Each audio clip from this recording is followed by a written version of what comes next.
Assalamualaikum. Okey, dah start. Aduh. Assalamualaikum warahmatullahi wabarakatuh. Kami daripada kumpulan KBB, kumpulan 1, ingin membentangkan tajuk peranan masyarakat dalam menangani aktiviti sosial berisiko. Okey, seterusnya pendahuluan. Kita akan persoalan mengenai pasti punca kesan pada masyarakat di negara Malaysia ini tentang aktiviti sosial mereka. Objektif kita dapat menghuraikan tindakan masyarakat dalam menangani aktiviti sosial yang berisiko ini. Skop dalam kalangan pelajar USIM.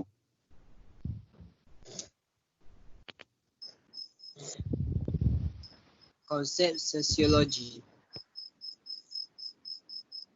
Konsep sosiologi berkaitan dengan masyarakat, ciri-ciri masyarakat dan jenis-jenis masyarakat.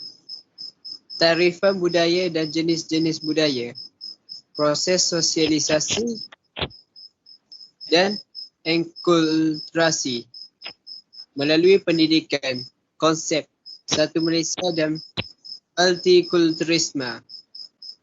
Konsep asas, bangsa, etnik, kerakyatan dan kewarganegaraan masyarakat.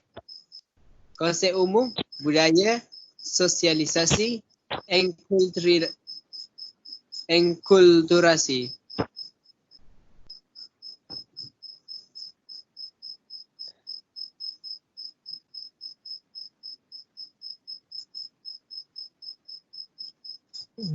Okey. Okey, seterusnya Pak So. Nama saya Muhammad Azmi bin Haji Abdul Aziz, nombor 1904771. Hari ini saya akan membentangkan berkenaan dengan faktor aktiviti sosial berisiko. Baiklah. Mengenai faktor aktiviti sosial berisiko, saya akan membahagikan kepada 3 peringkat ataupun 3 jenis, iaitu individu, keluarga dan masyarakat.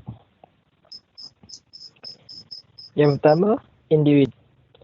Antara faktor yang terjadi disebabkan individu ialah kelemahan didikan agama dan moral dalam diri mereka sendiri.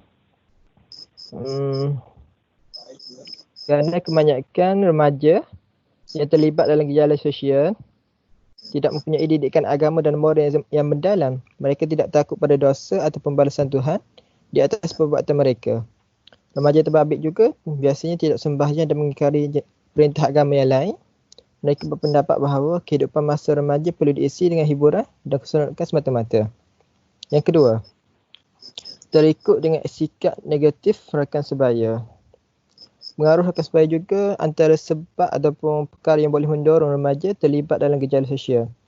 Disebabkan faktor penggalakan keluarga di rumah, remaja cenderung untuk berjumpa rakan sebaya bagi mencari keterangan dan gembira. Okey. Yang ketiga, pengaruh negatif media massa. Pengaruh negatif media massa terhadap para remaja memang tidak dapat disangkal lagi. Remaja cenderung untuk melakukan perkara yang pernah didengar atau dilihat di media massa kerana remaja mempunyai naluri ingin mencuba. Sebenarnya sikap ingin mencuba adalah sikap yang baik, tetapi bukan semua perkara boleh dicuba semena-menanya. Remaja perlulah menilai kebaikan dan keburukan sesuatu perkara yang diperolehi melalui media massa.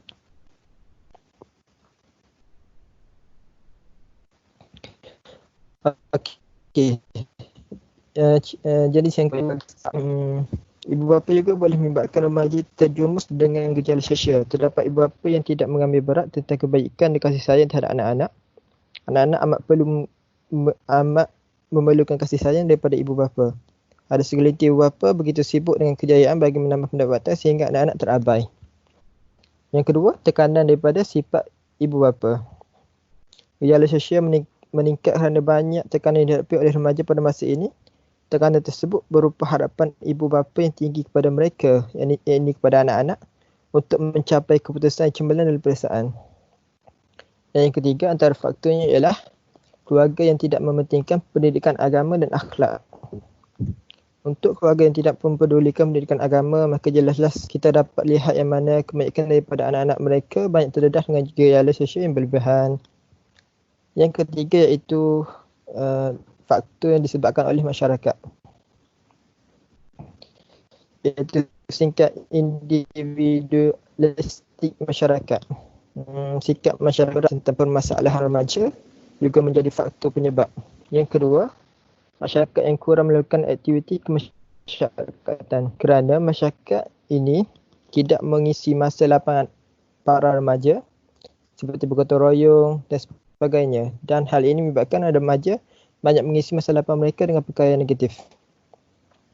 Yang ketiga, orang dewasa dalam masyarakat kurang menjadi model.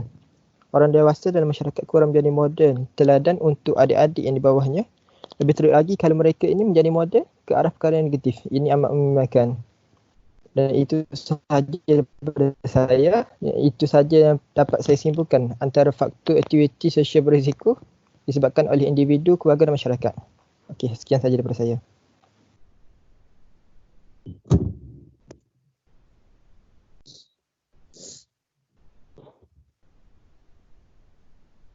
Okey. Nama saya Wan Nasrul Wafi bin Zulkifli. Nombor matrik saya 11904464. Okey, seterusnya kita akan pergi ke kesan buruk aktiviti sosial ini. Kesan ini terjadi kepada 3 golongan, iaitu golongan pertama kepada individu, golongan yang kedua kepada keluarga dan golongan yang ketiga kepada masyarakat. Okey.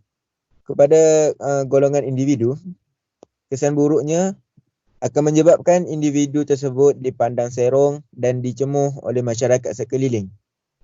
Yang kedua, menjadikan ataupun menyebabkan pembentukan jati diri dan kemuliaan individu itu rapuh dari mata masyarakat yang memandang individu tersebut.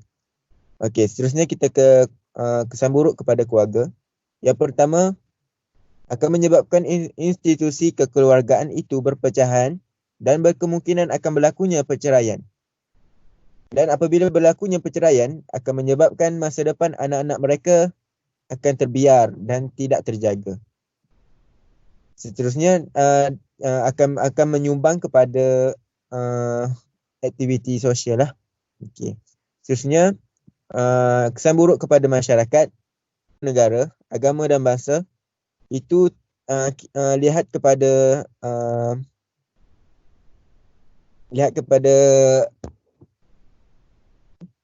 perilaku masyarakat di dalam sesebuah negara itu. Jadi kesan buruk aktiviti sosial ini kepada masyarakat, masyarakat itu akan mudah terpengaruh dan terjebak dengan segala macam kerosakan, maksiat dan budaya kuning. Okey, itu sahaja daripada saya.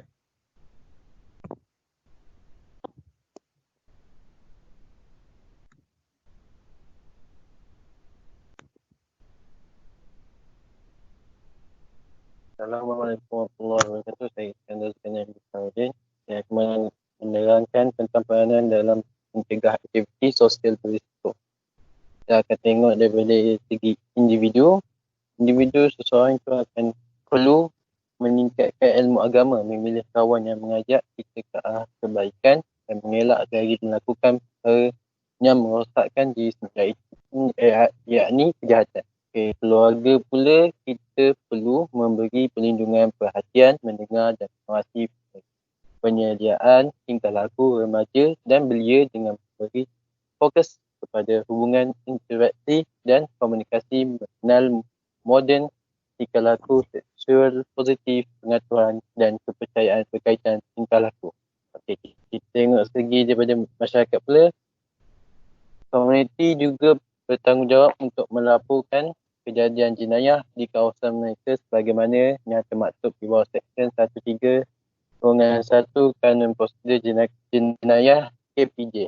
Peruntukan orang awam untuk memberi maklumat berhubung sepertinya dinyatakan di dalam Seksyen Golongan 1 KPJ, iaitu kesalahan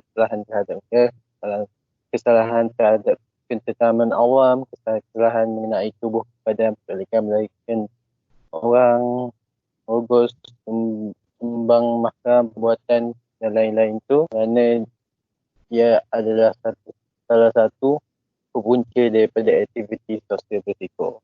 Okey, kita tengok daripada statistik aktiviti sosial dalam kalangan USIM. Dalam kalangan USIM, umur yang lebih 20 dan 23 lebih banyak berbanding yang lain. Jantina, perempuan lebih ramai daripada lelaki. Adakah anda setuju sosial dapat merosakkan individu?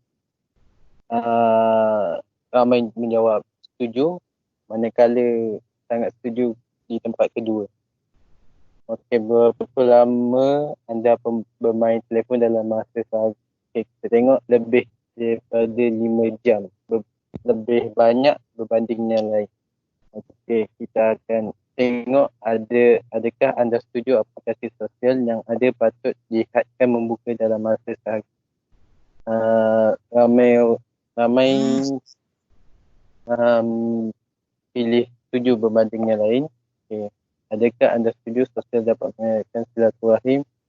Setuju dapat lebih dipilih berbanding yang lain. Okay. Seterusnya,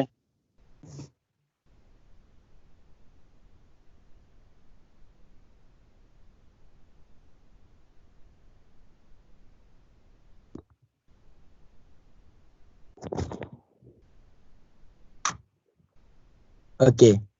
Secara kesimpulannya, semua pihak haruslah bersatu padu dan berganding bahu untuk mengambil tindakan yang konkret dan proaktif bagi menangani masalah gejala sosial.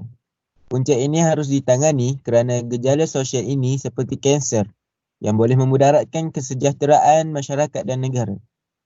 Dan sekiranya perkara ini diambil berat, gejala ini dapat diatasi dengan mudah.